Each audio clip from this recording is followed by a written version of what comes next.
మంత్రి వర్యులు శ్రీ పవన్ కళ్యాణ్ గారిని మాట్లాడవలసిందిగా మనవి చేస్తున్నాం.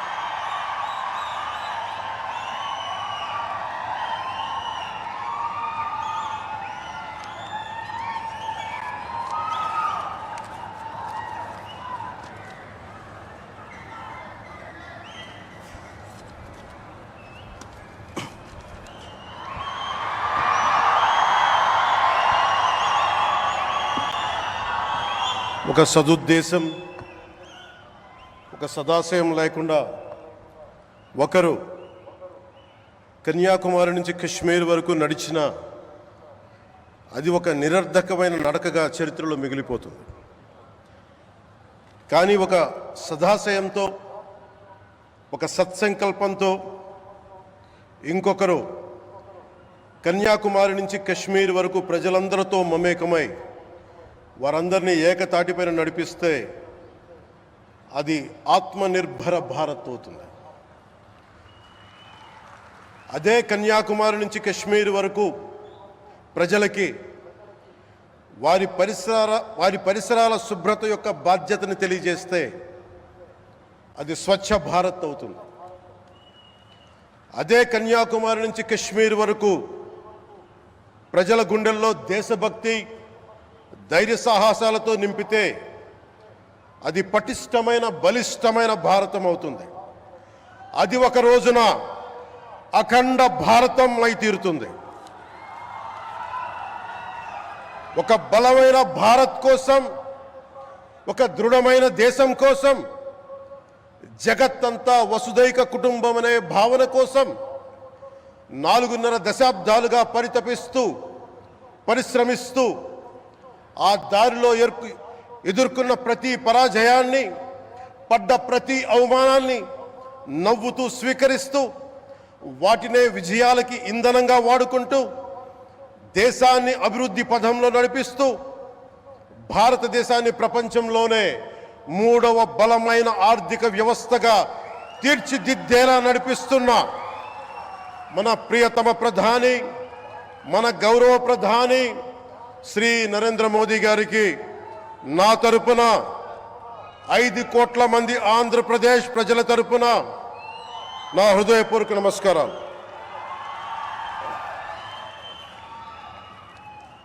విద్యార్థి నాయకుడిగా రాజకీయాల్లో ప్రవేశించి రెవెన్యూ మంత్రిగా, ఆర్థిక మంత్రిగా మొదలై తెలుగుదేశంకి రథసారథి అయి 4వసారి ముఖ్యమంత్రి అయి తెలుగు ప్రజల్ని అభివృద్ధి పథంలో నడిపిస్తున్న దార్శనికులు, రాజకీయ ఉద్దండులు గౌరవ ముఖ్యమంత్రి శ్రీ నారా చంద్రబాబు నాయుడు గారికి నా హృదయపూర్వక నమస్కారాలు.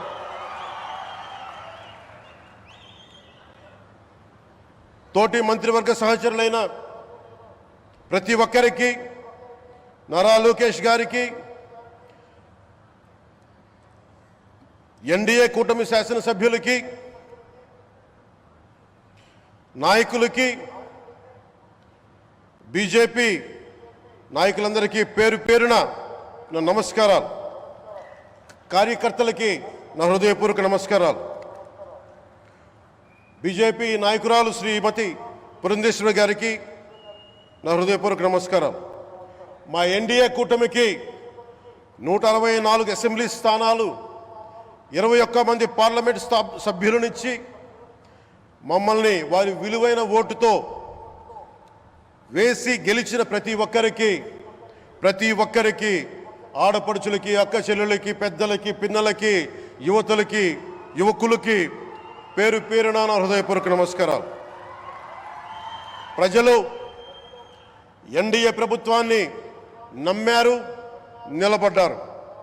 అలా నిలబడినందుకే ఈ రోజున మన గౌరవ ప్రధానమంత్రి గారి సారథ్యంలో ఈ ప్రారంభోత్సవాలు కానీ, శంకుస్థాపనలు కానీ, అది దక్షిణ కోస్తా రైల్వే జోన్ కావచ్చు, కృష్ణపట్నం ఇండస్ట్రియల్ పార్క్ కానీ, గ్రీన్ హైడ్రోజన్ హబ్ కానీ, అనకాపల్లి బల్క్ డ్రగ్ పార్క్ కావచ్చు, 6 కొత్త రైల్వే ప్రాజెక్టులు కావచ్చు, వీటన్నిటిని వచ్చే పెట్టుబడి దాదాపు 2,10,000 కోట్ల రూపాయల పెట్టుబడులు, 7.5 లక్షల మందికి ఉపాధి అవకాశాలు, అవినీతితో కూరుకుపోయి ఉపాధి అవకాశాలు లేక ఉద్యోగ అవకాశాలు లేక విలవిల్లాడుతున్న సమయంలో మీరు నిలబడ్డారు.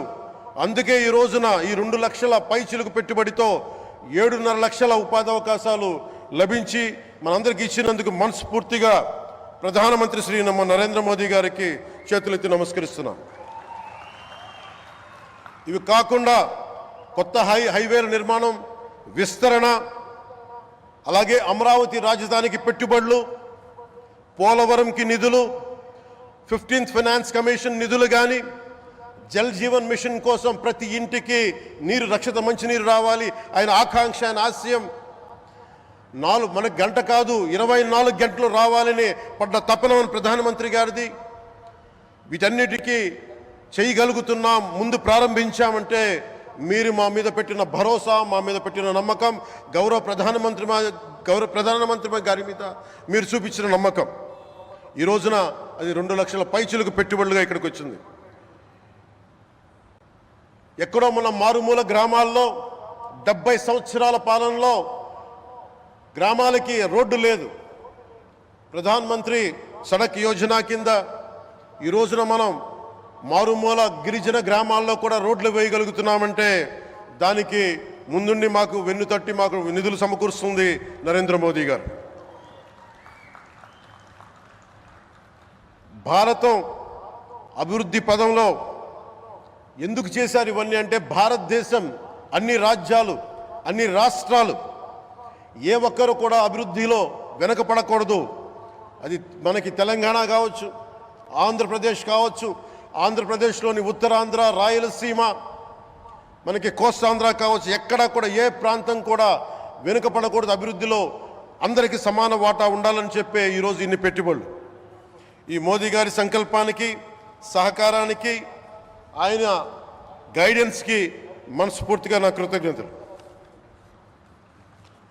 5 ఏళ్ల అవినీతి అరాచక పాలనలో ఆంధ్రప్రదేశ్ అంధకారంలో కూరుకుపోయినప్పుడు ఆ రోజున మన ముందుకొచ్చి మేము ఎన్డీఏ కూటమితో మనం నిలబెడదాం, ఆంధ్రప్రదేశ్ ప్రజల ఆకాంక్షలు నిలబెడదాం, అభివృద్ధి పదంలో నడిపిద్దామని చెప్పి ఆ రోజు ఆశాజ్యోతిలో నిలబడ్డారు. అసలు అభివృద్ధికి ఆస్కారమే లేదు ఆంధ్రాకి అనే స్థితి నుంచి అభివృద్ధి అంటే ఆంధ్రానే అని చెప్పుకునేలా గౌరవ ముఖ్యమంత్రి గారి నాయకత్వం, చంద్రబాబు గారి నాయకత్వంలో, ప్రధానమంత్రి గారి నిర్దేశకత్వంలో, వారి సూచనలతో సహకారంతో కేబినెట్ కానీ, మంత్రివర్గ సహచరులు కానీ, ఎన్డీఏ కూటమి ఎమ్మెల్యేలు కానీ, మేమందరం కార్యకర్తలు అందరం కష్టపడతాం. అహిర్నిశలు రేయం భవళ్ళు కష్టపడతాం. దేశ ప్రగతిలో భాగస్వామ్యులు అవుతాం. మేము ప్రధానమంత్రి గారికి అండగా ఉంటామని తెలియజేసుకుంటూ, ఆంధ్రప్రదేశ్లో ఉన్న ఆంధ్రాకి వెలుగుతో నింపుతున్న మీ నిండు హృదయానికి నా హృదయపూర్వక కృతజ్ఞతలు తెలియజేసుకుంటున్నాను.